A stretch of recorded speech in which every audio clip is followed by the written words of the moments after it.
এটা তো শীতকাল চলছে নাকি? শীতকাল সম্পর্কে দুটো কথা বলে যে আপনার উপকার হবে ইনশাআল্লাহ, আমাদের উপকার হবে ইনশাআল্লাহ। একটা হাদিসে আসছে শীতকালটা হচ্ছে মুমিনদের জন্য গনিমত। মুমিনদের জন্য কি গনিমত? মানে হচ্ছে একটা সম্পদ, যে সম্পদটা যুদ্ধ করে লব্ধ করতে হয়, কিন্তু এখানে কোনো যুদ্ধের প্রয়োজনই হচ্ছে না। গনিমত, উপহার, গিফট। কিরকম? শীতকালে রাতটা হয় লম্বা, রাতি হয় লম্বা, হয় না? এতে করে সারা রাত আপনি অনেক ইবাদত করতে পারবেন। আর দিনটা হয় ছোট, দিনটা ছোট হয় না? এতে করে আপনি দিনের বেলা সম বরুহে রাখতে পারবেন। শীতকাল আসলেই সাহাবীরা বলতেন আহলান সাহলান, শীতকালকে বলতেন আহলান সাহলান, শীতকাল তুমি এসেছো আলহামদুলিল্লাহ। এখন রাত্রেবেলা এই কোরআনওয়ালারা তোমরা উঠে যাও এবং কোরআন তেলাওয়াত করতে থাকো, এবং দিনের বেলা তোমরা সওম পালন করতে থাকো আলহামদুলিল্লাহ। শীতের রাতটা কাজে লাগাতে পারি না আমরা? রাতের একটা অংশ ঘুমিয়ে যাবেন, শেষ অংশে উঠে তাহাজ্জুদ পড়বেন এবং কোরআন তেলাওয়াত করবেন এবং আল্লাহর কাছে হাত তুলে দোয়া করবেন ইনশাআল্লাহ। শেষ অংশে, রাতের শেষ অংশে আপনি যে দোয়াই করবেন, আপনার রিজিক যদি হালাল হয় ইনশাআল্লাহ কবুল হয়ে যাবে। শীতকালকে কাজে লাগা। আবার দিনটা হয় ছোট, তাই দিনের বেলা আপনি সওম বা রোজা রাখতে পারবেন। আল্লাহ পাক তৌফিক দান করুন। শীতকাল সম্পর্কে একটা এরকম বর্ণনা আছে, যখন কঠিন শীত আসবে তখন ওই শীতটা থেকে একটু আশ্রয় প্রার্থনা করতে হয় আল্লাহর কাছে, আল্লাহ এই কঠিন শীত থেকে আমাকে বাঁচাও। কারণ কি জানেন? কারণ হচ্ছে জাহান্নাম বছরে 2টা নিঃশ্বাস ছাড়ে। কয়টা নিঃশ্বাস? একটা নিঃশ্বাস গ্রীষ্মকালে যখন প্রচন্ড দাবদাহ চলে, ওইটা হচ্ছে জাহান্নামের নিঃশ্বাসের ফসল। ওই প্রভাবে পৃথিবীতে এরকম দাবদাহ চলে। এই সায়েন্স বিশ্বাস করবে? করবে না। ওর বিশ্বাসের আমার যায় আসে না। আল্লাহ পাক বলেছেন সত্য, রাসূল বলেছেন সত্য। আরেকটা হচ্ছে শীতকালে যখন প্রচন্ড ঠান্ডা, তখন শীতকালে জাহান্নামের এমন একটা জায়গা আছে যেটা কিন্তু শীতল জায়গা। জাহান্নামের পুরো জায়গাটাই কিন্তু আগুন নয়, এমনও জায়গা আছে যেটা কি খুব শীতল। ওই শীতল অংশ শ্বাস ছাড়লে এই যে পৃথিবীতে সেই শীতের একটা প্রভাব চলে আসে, প্রচন্ড ঠান্ডার শৈত্যপ্রবাহ চলে আসে। এটা হয়তো অনেকে বিশ্বাস করবে না, মনে করবে যে ধর্মান্ধ কথাবার্তা। হাদিসে আছে নবী সাল্লাল্লাহু আলাইহি ওয়াসাল্লাম বলেছেন, কে সত্যবাদী? এই পুরো সভ্যতার রাসূল সাল্লাল্লাহু আলাইহি ওয়াসাল্লাম। এই বিশ্বের সমস্ত মানুষ সত্যবাদী বেশি না আল্লাহ রাসূল বেশি সত্যবাদী? বাস, আর কোনো দরকার আছে কথার? শীতকালটা কাজে লাগাই। এই শীতকালে আমি একটা আমল বলে দিই প্রিয় ভাইরা। শীতকালে নবী সাল্লাল্লাহু আলাইহি ওয়াসাল্লাম এই যে তাহাজ্জুদ পড়তে উৎসাহিত করেছেন, সওম রাখতে উৎসাহিত করেছেন এবং সাহাবীরা কোরআন তেলাওয়াত করতে উৎসাহিত করেছেন। একটা হাদিসে আছে তিনটা কাজ মানুষের গুনার একটা বড় বড় অংশকে মিটিয়ে দিবে। 1 নম্বর কাজ হচ্ছে সংকটকালীন অবস্থায় দান। মানে আপনার দান করার এখন সামর্থ্য খুব কম, টাকা পয়সা টানা হেসরা আছে, এখন আপনি দান করছেন, এই দানের বিনিময়ে আল্লাহ পাক গুনাহ আপনার মাফ করে দিবেন ইনশাআল্লাহ। 2 নম্বরটা হচ্ছে যে কঠিন গরম পড়েছে, এই গরমের দিনে আপনি রোজা রেখেছেন, তৃষ্ণার্ত থেকেছেন, এই গরমে রোজা রাখার কারণে আপনার গুনাহ মাফ হয়ে যাবে ইনশাআল্লাহ। আরেকটা কাজ হচ্ছে প্রচন্ড শীতকাল, এই যে এখন শীতকাল পড়ছে, এই শীতকালে আপনি ঠান্ডা পানিতে ওযু করছেন কষ্ট করে, এই ওযুর বদৌলতে আপনার গুনাহগুলো মাফ হয়ে যাবে ইনশাআল্লাহ। এই 3টা কাজ শীতকালে পাওয়া যাচ্ছে না? 3 নম্বর কাজটা শীতকালে পাওয়া যাচ্ছে না, যে শীতের সময় পূর্ণাঙ্গ রূপে ওযু করলে আপনার গুনাহগুলো মাফ হয়ে যাবে ইনশাআল্লাহ। শীতকালে মাশাআল্লাহ আমাদের ওয়াজ মাহফিলগুলো হবে, ওয়াজ মাহফিলগুলোতে অ্যাটেন্ড করবেন, ঈমান রিচার্জ করবেন, রাতের বেলা তাহাজ্জুদ পড়বেন ইনশাআল্লাহ। তাড়াতাড়ি ঘুমিয়ে যাবেন যাতে করে শেষ রাতে আপনি উঠতে পারেন। রাতটা লম্বা হবে, একটা অংশে কোরআন তেলাওয়াত করবেন, একটা অংশে দোয়া করবেন ইনশাআল্লাহ তাআলা। আল্লাহ পাক দুনিয়া আখিরাতের যত হাজত আপনার পূর্ণ করে দিবেন ইনশাআল্লাহ। আর দিনের বেলা সম্ভব হলে সওম রাখবেন। আরেকটা কাজ আমাদের করা উচিত, এটা আমি মাহফিলের মাধ্যমে অ্যানাউন্স করছি। আমাদের উচিত শীতকালে আশপাশে যে দরিদ্র শীতার্থ মানুষগুলো আছে, স্পেশালি গ্রামাঞ্চলে, দেশের উত্তরাঞ্চলে কিন্তু প্রচুর শীত পড়ে, এরকম বিভিন্ন অঞ্চলে কিন্তু প্রচুর শীতার্থ মানুষ আছেন। এই শীতার্থ মানুষদের জন্য সামর্থ্যবানদের উচিত হবে শীত বস্ত্রের ব্যবস্থা করা। কম্বল হোক, অন্যান্য গরম কাপড় হোক, এগুলোর ব্যবস্থা করে বিভিন্ন ফাউন্ডেশন বা সংগঠন বা পলিটিক্যাল অ্যাসোসিয়েশন বা মসজিদ মাদ্রাসা এগুলোর উদ্যোগে এই শীতবস্ত্রগুলো মানুষের মাঝে বিতরণ করার চেষ্টা করতে হবে ইনশাআল্লাহ। পারা যাবে না ইনশাআল্লাহ? আমরাও নিয়াত করছি ইনশাআল্লাহ এই শীতে আমরা পুরো বাংলাদেশ ব্যাপী আমাদের সামর্থ্য অনুযায়ী মানুষের সাদাকাগুলোকে কালেক্ট করে আমরা শীতবস্ত্র বিতরণ করবো ইনশাআল্লাহ তাআলা। এবং আমরা রিকোয়েস্ট করবো আপনাদের দানের হাতটাকে প্রশস্ত করতে। আপনি মনে রাখবেন, কখনো যদি দেখেন যে আমার নামে বা আমাদের ফেসবুক আইডি ইউজ করে, পোস্টকে ইউজ করে কেউ দান সদকা চাচ্ছে, এনশিওর না হওয়া পর্যন্ত কেউ দান করবেন না। এরকম প্রচুর প্রতারক ফ্রড বের হয়েছে যারা আমাদের নাম ইউজ করে কিন্তু মানুষের কাছে টাকা পয়সা চাওয়ার চেষ্টা করছে। আমি কখনো মানুষের সামনে এভাবে কোনো প্রজেক্টের জন্য টাকা পয়সা চাই না। যদি চাই এইভাবে জনসমক্ষে এসে বলবো যে এই প্রজেক্টের জন্য চাচ্ছি। এখন যেটা বললাম, ইনশাআল্লাহ শীতকালে আমরা শীতবস্ত্র বিতরণ করব, যার যার সামর্থ্য আছে আমাদের অফিসিয়াল পেজে আমাদের সব নাম্বারগুলো, অ্যাকাউন্ট নাম্বারগুলো দেওয়া হবে, সেখানে আপনারা পাঠাবেন, আমরা বিতরণ করবো ইনশাআল্লাহ। এবং সেটা সম্পূর্ণ আমার নিজের তত্ত্বাবধানে চলবে ইনশাআল্লাহ তাআলা। এখন এই কাজগুলো শুধু আমরা করবো না, আপনারাও করবেন। বিভিন্ন সংগঠন থেকে করবেন, আপনাদের মসজিদ থেকে করবেন, মাদ্রাসা থেকে করবেন, পলিটিক্যাল অ্যাসোসিয়েশন থেকে করবেন, ধর্মীয় সংগঠনগুলো থেকে করবেন। এতে করে কি হবে জানেন? নবী সাল্লাল্লাহু আলাইহি ওয়াসাল্লাম বলেছেন, আপনি যদি কোনো বান্দা যদি অন্য মুসলিম ভাইয়ের কোনো হাজত প্রয়োজন পূরণ করে দেয়, আল্লাহ রাব্বুল আলামিন কিয়ামতের মাঠে তার হাজত পূরণ করে দেবে ইনশাআল্লাহ। অন্য বর্ণনা আছে দুনিয়া এবং আখিরাতে আল্লাহ পাক তার হাজত পূরণ করে দেবে ইনশাআল্লাহ। একটা হাদিসে এসেছে, একজন বান্দা যতক্ষণ মুসলিম ভাইয়ের প্রয়োজন পূরণ করে, আল্লাহ রাব্বুল আলামিন ততক্ষণ পর্যন্ত তার প্রয়োজন পূরণ করে থাকেন। অতএব অন্যের মুখে হাসি ফোটানোর নিমিত্তে এই শীতার্থ মানুষগুলোর পাশে আমাদের দাঁড়ানো উচিত। আল্লাহ পাক আমাদেরকে তৌফিক দেন। শীতকালে এই কাজগুলো করবেন। আর শীতকালে কিন্তু কিছু কিছু নোংরামি কাজ হয়, এই কাজগুলোও বর্জন করতে হবে। পারবো না ইনশাআল্লাহ? এক নম্বর নোংরামিটা হচ্ছে, শীতকালে দেখবেন এমন কিছু অনুষ্ঠানের আয়োজন করা হয় যেগুলোতে অপর সংস্কৃতির বাদ্যযন্ত্র বাজতে থাকে। স্পেশালি দেখবেন গ্রামে গঞ্জে কিছু কিছু পিকনিক আয়োজন করে, এগুলোতে দেখবেন এমন গান বাজনা বাজায়, ডিজে গান বাজায় যে মানুষের সারা রাত ঘুম হারাম হয়ে গেছে। হয় না এরকম? এরকম হয়। ঐতিহ্য রক্ষা করতে সমস্যা নাই। শীতকালে আমাদের এখানে পিঠার উৎসব হতো না, তারপরে আমাদের এই যে একটা নবান্ন উৎসব হতো না, একটা দেশীয় লোকজ ঐতিহ্য থাকে, সেগুলো পালন করতে সমস্যা নেই যতক্ষণ পর্যন্ত সেগুলোর মধ্যে কোনো শিরক বেদাত বা হারাম না ঢুকছে। এগুলো পালন করতে সমস্যা নেই। কিন্তু আপনি পিকনিক করবেন, এখানে দেদার্স মিউজিক প্লে করবেন, ডিজে বাজাবেন, মানুষের ঘুম নষ্ট করবেন, হারাম করবেন, এটা কি ইসলাম জায়েজ করেছে নাকি? এই কাজগুলো শীতে বেশি হয়, সতর্ক থাকবেন। শীতে আবার দেখি আমরা অনেকেই কি করি, ব্যাডমিন্টন খেলেন, তাই না? সরকারি লাইন থেকে একদম মাশাআল্লাহ ইলেকট্রিক লাইন নিয়ে। যদি খেলতে হয় নিজের বাড়ির লাইন থেকে খেলবেন, নিজের বাসা থেকে লাইন দিয়ে খেলেন। আমি উৎসাহিত করছি, কারণ এটা আপনার ফিজিক্যাল স্ট্যামিনার বাড়াবে, অ্যাটলিস্ট আপনার শরীর চর্চা হবে। ঠিক আছে, আপনার শরীর চর্চার দরকার আছে। এই কাজগুলো মোবাইলের সামনে বসে বসে সময় নষ্ট করার অনেক ভালো আছে। ঠিক আছে, কিন্তু আপনি চুরি করে লাইন নেবেন না কারো কাছ থেকে। তারপর শীতকালে দেখবেন কি হয়, বেশি বেশি মাদকের আসর বসে। শীতকালে ঠান্ডা তো, শীতকালে বেশি বেশি মাদক দ্রব্যের আসর বসে, খেয়াল করে দেখেন। এগুলো থেকে আমাদের যুব সমাজকে বাঁচাতে হবে। শীতকালে জেনা বেড়ে যায়, কিন্তু শীতকালে দেখবেন জেনা বেড়ে যায়, এটা একটা অ্যাডাল্ট ওয়ার্ড, কিন্তু আপনি বুঝবেন শীতকালে এগুলো বেড়ে যায়। আল্লাহ পাক এই যুব সমাজকে জেনা থেকে বাঁচিয়ে রাখুন। শীতকালে দেখবেন কনসার্ট বাড়ে, কিছু কনসার্ট বাড়ে না, এবং মিউজিক্যাল কনসার্ট বাড়ে। দেখবেন মানুষ স্টেজে উঠে একদম কি লাফালাফি শুরু করে, কি মিউজিকগুলো প্লে করে, মানুষ উন্মাদনের মধ্যে রেখে দেয়, এবং হাজারে না লক্ষ লক্ষ যুবক সেই কনসার্টগুলোতে যায়। এগুলো থেকে বেঁচে থাকবেন, বরং প্রয়োজনে ওয়াজ মাহফিলগুলোতে এসে ইমানকে রিচার্জ করেন। আল্লাহ পাক তৌফিক এনায়েত করুন। আমরা শীতকালটাকে মূল্যায়ন করি, হায়াতটাকে মূল্যায়ন করি। ইনশাআল্লাহ তাআলা এই শীত আমাদের জীবনে বরকত নিয়ে আসবে ইনশাআল্লাহ। এবং আল্লাহ রাব্বুল আলামিন এর ওসিলে আমাদের গুনাহগুলো মাফ করবেন, বেশি বেশি নেক আমলের তৌফিক দিবেন, যাতে করে পরকালটা সুন্দর হয় ইনশাআল্লাহ। আল্লাহ রাব্বুল আলামিন সবাইকে তৌফিক এনায়েত করুন, আমিন। প্রিয় ভাইরা, এভাবে আপনি রাতটা পার করলেন, দিনের বেলা এবার সকালে ঘুম থেকে উঠলেন, উঠে আপনি কি করবেন? নিজের মন গড়া পদ্ধতিতে উঠে বাথরুমে চলে যাবেন, নাকি একটু দোয়া কালাম পড়বেন? উঠে দোয়া পড়বেন, আলহামদুলিল্লাহিল্লাযী আহইয়ানা বা'দা মা আমাতানা ওয়া ইলাইহিন নুশুর। তারপর যাবেন আপনি বাথরুম গিয়ে, আগে কোন পা ঢুকাবেন? ডান পা বাম পা? আগে বাম পা। বিসমিল্লাহ বলে ঢুকিয়ে আল্লাহুম্মা ইন্নী আউযু বিকা মিনাল খুবসি ওয়াল খাবাইস ইস্তেনজা করেন। যতক্ষণ ইস্তেনজা করছেন আপনি ইবাদতের মধ্যে আছেন ইনশাআল্লাহ। এবার বের হলেন, গোফরানাকে বলে বের ওযু করবেন। প্রথমে বিসমিল্লাহ, ওযু ধীর স্থির ভাবে করবেন। আরো যে বললাম, খুব বেশি পানি ইউজ করার দরকার নাই, পানির স্পিডটা কম রাখবেন, পানি অপচয় করবেন না। দেখেন, ওযু যদি বিশুদ্ধ না হয়, নামাজ কি বিশুদ্ধ হবে? ওযুতে যদি আপনি এক বালতি পানি শেষ করেন তাহলে তো হলো না কিছু। ওযুতে পরিমাণ মতো পানি ইউজ করেন, তারপরে ওযু শেষে কালিমা শাহাদা পড়লে আপনার জন্য জান্নাতের দরজাগুলো খুলে যাবে ইনশাআল্লাহ। এবার মিসওয়াক করলেন, ওযু শেষে, ওযুতেও মিসওয়াক করতে পারেন, শেষে করতে পারেন। এবার আপনি পায়ে হেঁটে হেঁটে নামাজে যাচ্ছেন। নামাজে যাওয়ার সময় বাসা থেকে বের হবেন, এমনি এমনি বের হবেন না দোয়া পড়বেন? কোন দোয়া পড়বেন?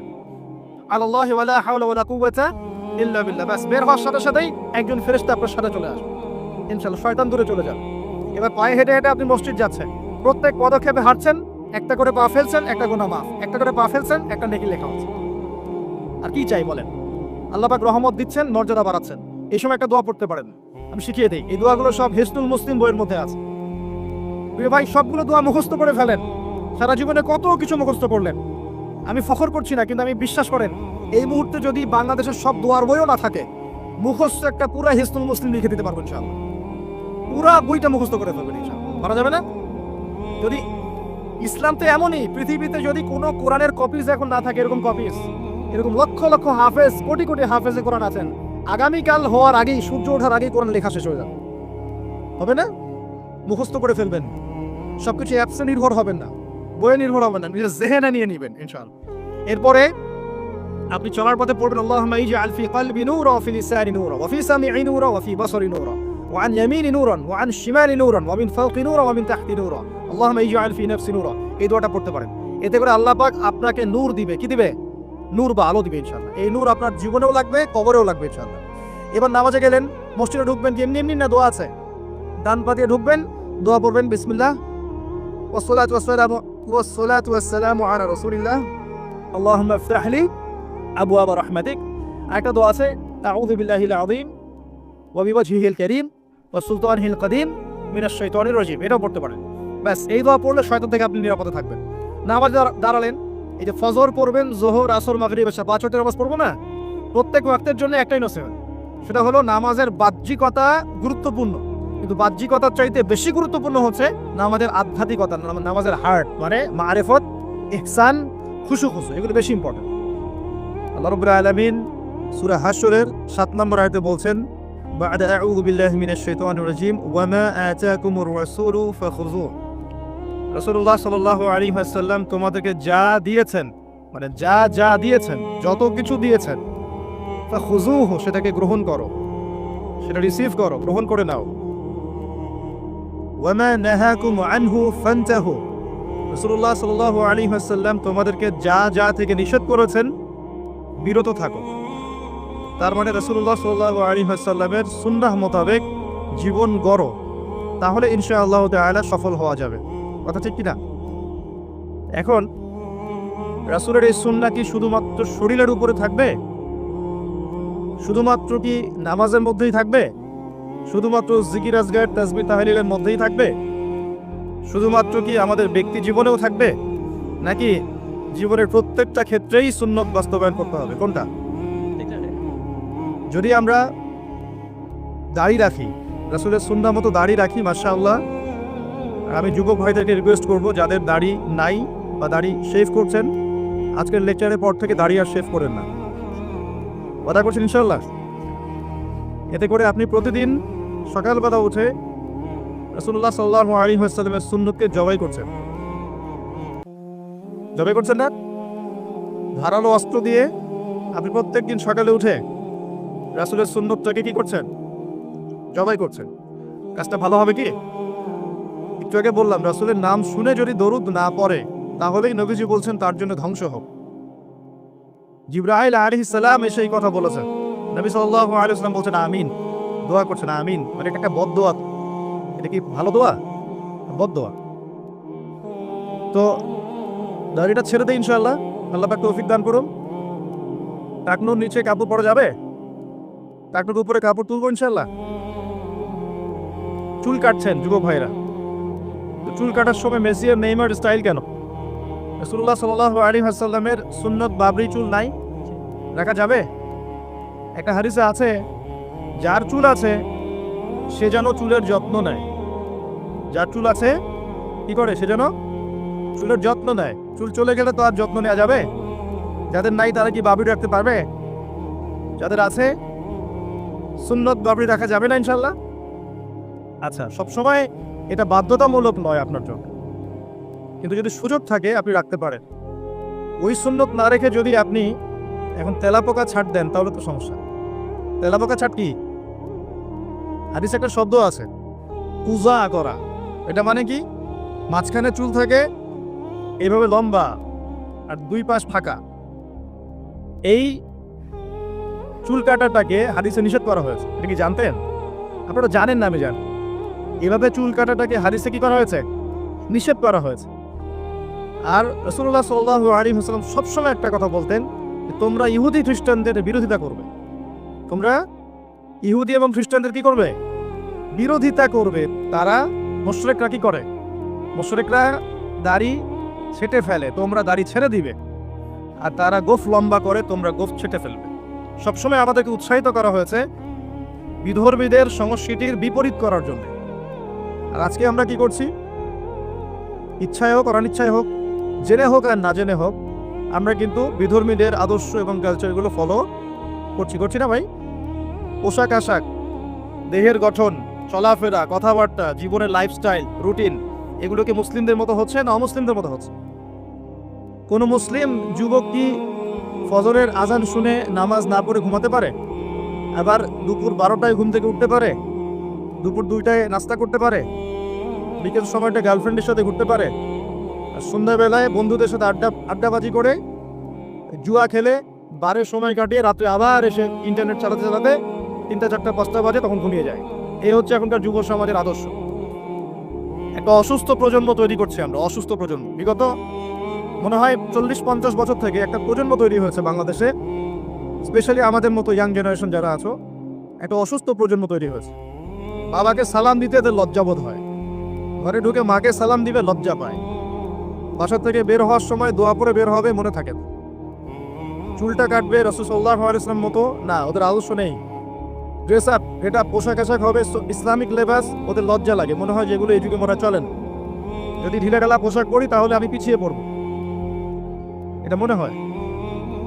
তারপরে দেখা যায় পাপকে তারা খুব একটা পাপ মনে করে না, জিনা ওদের কাছে পাপ নয়, প্রিমিক্সিং ওদের কাছে কোনো পাপ নয়, ছেলে মেয়ের অবাধ মেলামেশা ওদের কাছে কোনো পাপ মনে হয় না, এটা স্বাভাবিক মনে হয়। গার্লফ্রেন্ড বয়ফ্রেন্ড কালচার ওদের কাছে স্বাভাবিক মনে হয়। মাদকদ্রব্য অলমোস্ট এভরিবডি ওই প্রজন্মের মাদক, সিগারেট, গাঁজা, ইয়াবা, ফেন্সিডিল এগুলোর সাথে সম্পৃক্ত, ম্যাক্সিমাই পর্নোগ্রাফির সাথে সম্পৃক্ত। প্রকাশ্য গোপনে মোবাইলে, ইন্টারনেটে, বাসায়, ল্যাপটপে সবাই পর্ন দেখছে বসে বসে।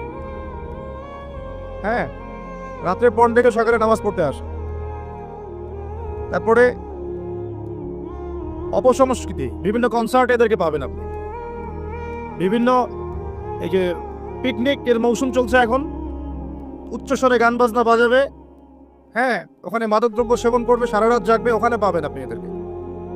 রাত 3টা 4টায় অ্যালার্ম দিয়ে থাকে, আর্জেন্টিনা আর ব্রাজিলের খেলা আছে এই জন্য তাহাজ্জুদ উঠতে পারে না। পড়াশোনা করছে, কি পড়াশোনা করছে আল্লাহ ভালো জানেন, এবং এই পড়াশোনাগুলো দিয়ে দেশেরই বা কি উপকার হচ্ছে আমি সেটাতেও প্রশ্ন তুলতে পারি। কতজন বিজ্ঞানী তৈরি করেছি আমি, কতজন আইনস্টাইন তৈরি হয়েছে। উচ্চশিক্ষার জন্য বাইরে যাচ্ছি, ডিগ্রিগুলো অর্জন করে দেশে আসছি, এসে বলছি আল্লাহ বলতে কেউ নেই। একটা অসুস্থ প্রজন্ম তৈরি করছি আমরা।